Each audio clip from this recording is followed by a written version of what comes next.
What's up, everybody? It's your boy Rodney. I just wanted to talk to you. I thought it was important that I took the opportunity just to share. Um, we've heard a lot about what's been taking place over the past few months, the media, about police brutality.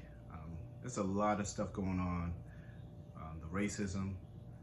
We have the issues going on with COVID, obviously, which is driving people, a little crazy, stressing people out a little bit.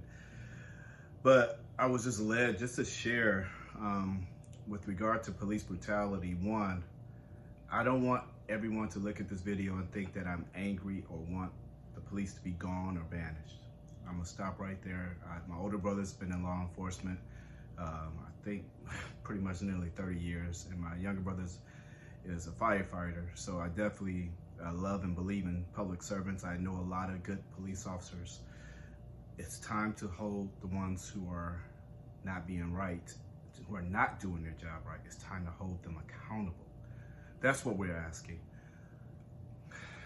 I can only share that throughout my life, I have been a victim of profiling and very, very stressful experiences with police 8 times in my life. And it started at the age of 16.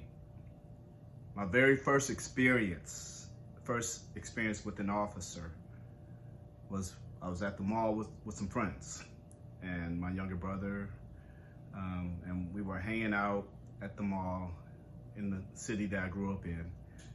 And as we walked into one store, we were very young, just teenagers, not goofing off, we're just looking at stuff at the store.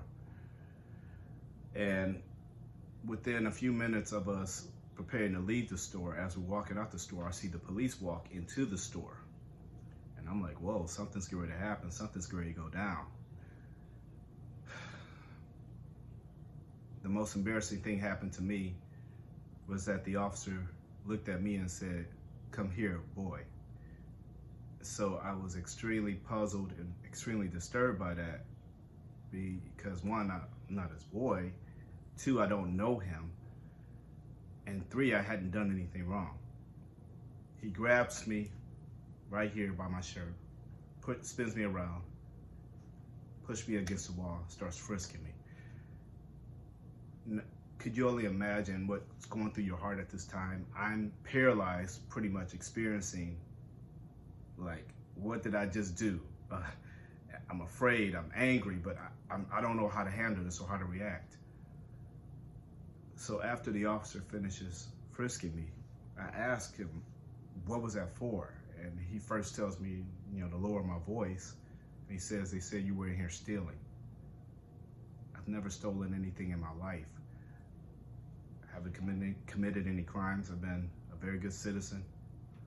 And that was the beginning. Years later, as I'm in the process of relocating out to Los Angeles, I'm driving in my car. At the time, I was driving by myself, which a lot of my family, including my wife, was very afraid of me driving by myself because I had to go first before my family. So in the process of driving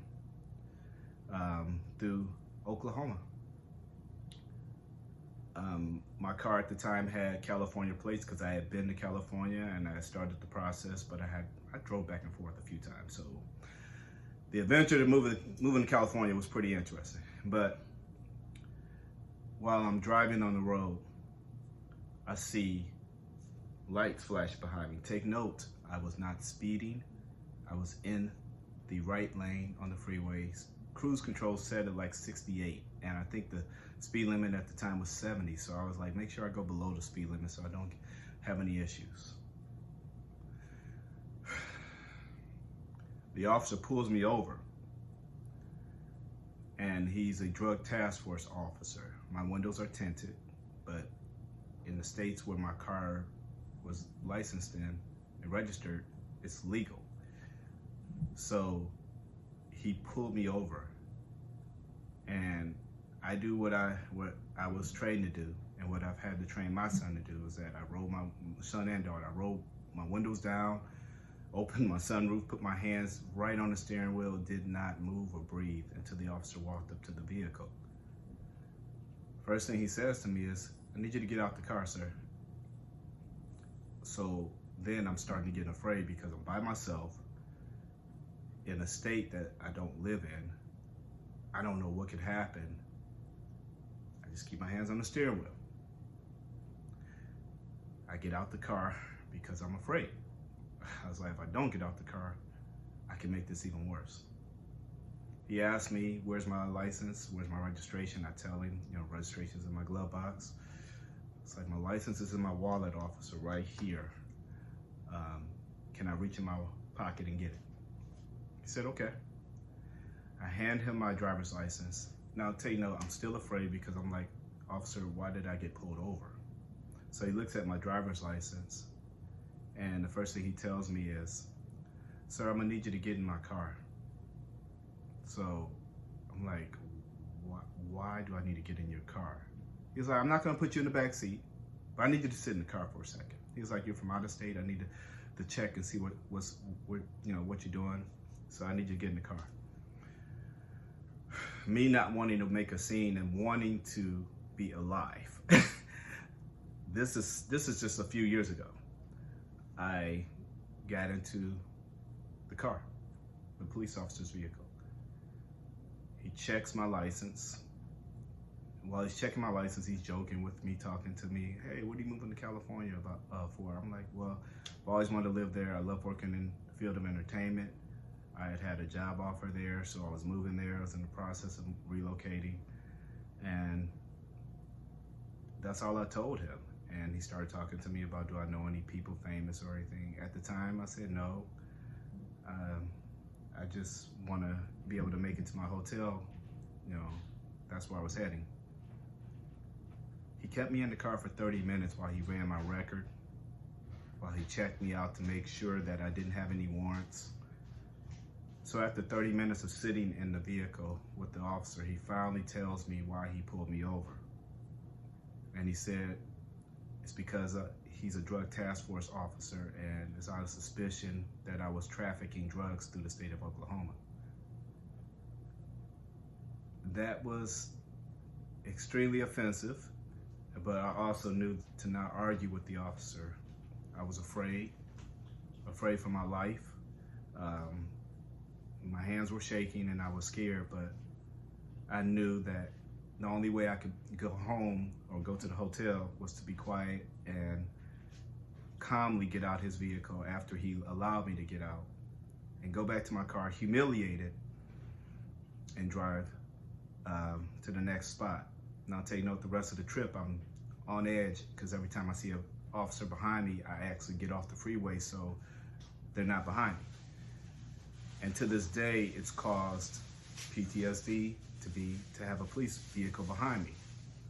This is something that many black people have to deal with, being pulled over for unjust reasons or being profiled. I just felt the need to share some of my experiences so people don't think that it's just people just screaming and crying for attention. These are real things that are happening. And even moving to California, I've experienced several incidents of being profiled. And for the sake of time, I won't go into those, but I just want you all to know that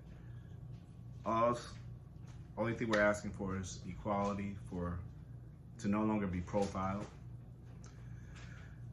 to be treated with respect. And it's not a lot to ask for, just to be treated with respect. So that's all we're asking. Once again, I never said that all police officers are bad and we want to get rid of the police. So just listen to the video, listen to your friends who are black, who are brown, who've had experiences, and just know that this needs to change because this system was set up to do exactly what it's doing. That's why it hasn't changed. Take care.